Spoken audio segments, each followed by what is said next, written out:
شاہ صاحب ہمارے ہاں طریقہ کار یہ ہے کہ شادی سے پہلے عورت کا جب شناختی کارڈ بنتا ہے تو اس پر اس کا نام اور آگے ولدیت لکھی ہوتی ہے، لیکن جب اس کی شادی ہو جاتی ہے تو اس کا شناختی کارڈ نیا بنتا ہے جب، تو وہ ولدیت ختم کر دی جاتی ہے اور اس کی جگہ پر زوجیت آ جاتی ہے۔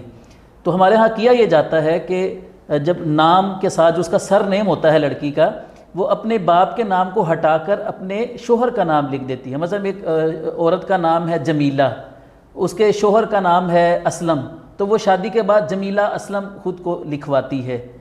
تو بعض لوگ یہ کہتے ہیں کہ یہ جمیلہ اسلم کہنا درست نہیں ہے کیونکہ اس نے اپنی ولدیت تبدیل کر لی ہے، تو اس کے بارے میں آپ کیا فرماتے ہیں کہ یہ درست ہے یہ عمل؟ بسم اللہ الرحمن الرحیم۔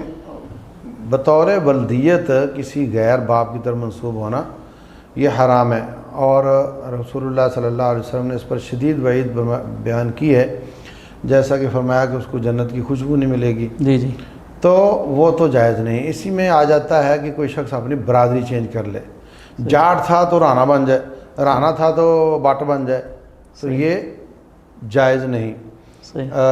وہ اس کے لیے حرام ہے، کیونکہ وہ جو باپ ہے اس کا بٹ تھا تو یہ کہہ رہا ہے میں کچھ اور ہوں، تو یہ تو باپ بدل لیا نا اس نے۔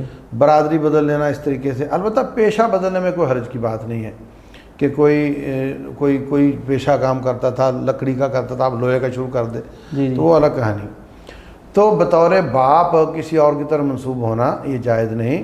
البتہ عورت بھی شادی کے باوجود اگر باپ کی طرف ہی منسوب رہے تو اچھی بات ہے۔ عرب لوگوں کا یہی طریقہ تھا، عائشہ بنت ابی بکر ہی کہا جاتا تھا۔ لیکن اگر پاکستان کے حساب سے جیسا کہ ابھی صحت کارڈ کے طور پہ شناختی کارڈ چل رہا تھا یا چل رہا ہے، تو اس میں وہ دیکھتے ہیں جی شوہر کے اس کے نام کے ساتھ اگر شوہر کا ہے تو پھر شوہر کے شناختی کارڈ پہ اس کا علاج ہو جاتا ہے، ورنہ نہیں ہوتا۔ تو ان مصالح کی وجہ سے، مصلحتوں کی وجہ سے اگر کوئی عورت اپنے شوہر کا نام لکھتی ہے تو بطور شوہر لکھتی ہے، بطور والد نہیں لکھتی۔ اس لیے بہتر تو یہی ہے کہ باپ کے نام ہی منسوب رہے، لیکن اس مصلحت کی وجہ سے جو ادھر آتی ہے وہ ان احادیث کا مصداق نہیں بنتی جن میں رسول اللہ صلی اللہ علیہ وسلم نے ان کو وہ شدید وعید بیان کی ہے۔